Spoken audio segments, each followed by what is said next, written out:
세상을 연결하는 뉴스 브릿지입니다. 최근 K-팝 스타와 팬 문화가 만들어내는 선한 영향력이 아이돌 문화의 핵심 키워드가 되고 있습니다.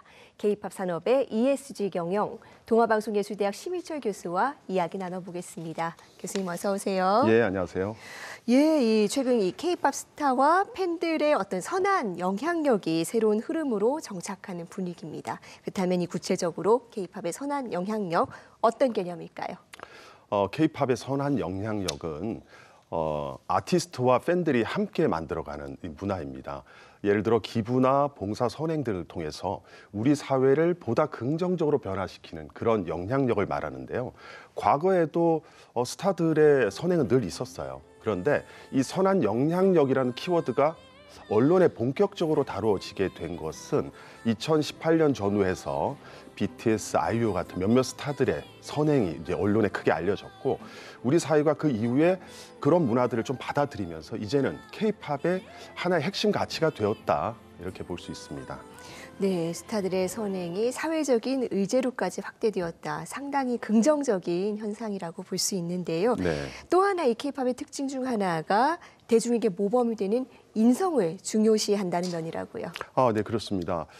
K-팝은 출발점부터 서구의 팝과는 약간 차이가 있습니다.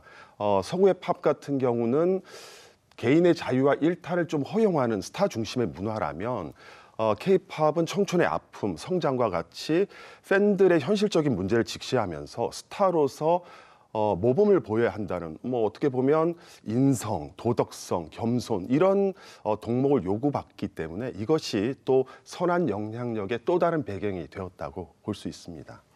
예, 그런데 최근 이 K-팝 스타들이 글로벌 리더로 자리 잡으면서 또 이 선한 영향력의 범위가 확대되고 또 책임감도 조금 무거워지고 있는 면이 있죠. 네, 그렇죠. 최근 K-팝의 영향력이 글로벌 무대로 이제 확대되면서 BTS, 블랙핑크, 에스파 등 K-팝 스타들의 글로벌 UN 무대에서 활동이 좀 증가하고 있습니다.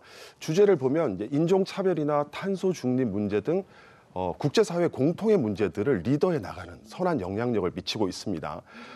지금 이제는 K-팝의 영향력이 이웃 사랑을 넘어서 지구 사랑으로 확대되고 있다. 이렇게 볼 수가 있습니다.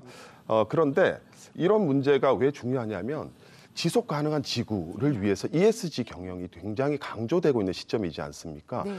이런 것이 슬로건이나 캐치프레이즈 차원이 아니라 우리 자녀 세대가 살아가는 지구에 노화 시계를 늦추는 생존과 직결되는 문제로 볼 수 있기 때문이죠. 네.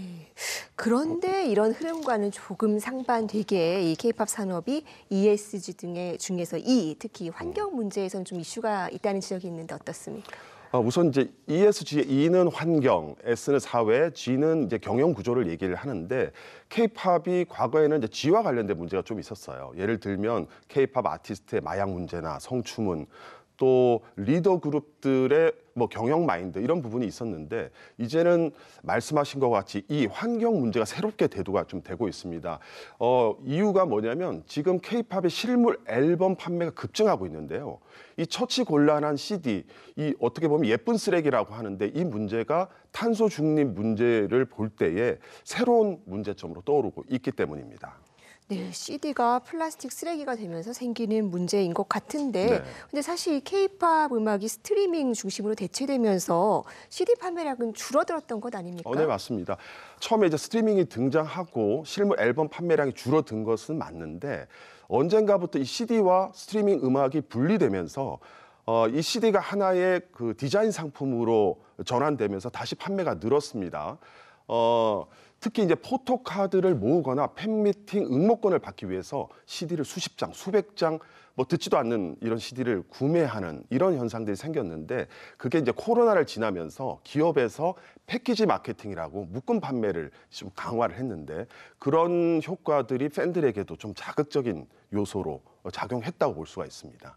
예, 그렇다면 해외에서는 어떻습니까? 비슷한 현상이 있습니까? 실제 세계 실물 앨범 판매량은 10년 전에 비해서 지금 한 50% 정도 줄었거든요. 그런데 K-팝은 반대로 5년 동안 400% 이상 이제 늘었어요. 그러니까 수치로 보면 2020년에 4,100 70만 장에서 2020년도가 되면서 70%가 증가되고 점점 증가돼서 작년에는 1억 2천만 장이 판매됐어요. 그렇습니까? 예. 네, 플라스틱이 이제 사용이 되잖아요. 실제 재료로서. 그런데 플라스틱 재료도 5년 동안 지금 현재 14배 정도 증가를 하고 있습니다. 그러니까 엄청나게 지금 판매가 증가되고 있는 거죠. 네, 엄청난 속도인데 그렇다면 이 K-팝 앨범이 구체적으로 환경에 어떤 영향을 미치게 될까요? 우선 이제 CD의 과대한 포장지부터 구성품들이 재활용이 좀 불가능한 그런 환경에 좀 유해한 소재이고요.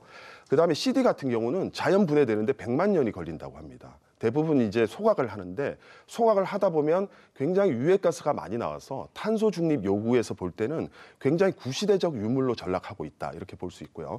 그다음에 이제 스트리밍도 K-팝의 하나의 문화인데 24시간 계속 플레이를 하잖아요. 근데 1시간 플레이하면 플라스틱 컵 2.5개, 5시간이면 실물 CD 한 장과 맞먹는 탄소가 배출되기 때문에 이 또한 문제가 돼서 앞으로 재생에너지 사용이 스트리밍 기업의 또 숙제로 다가오고 있습니다.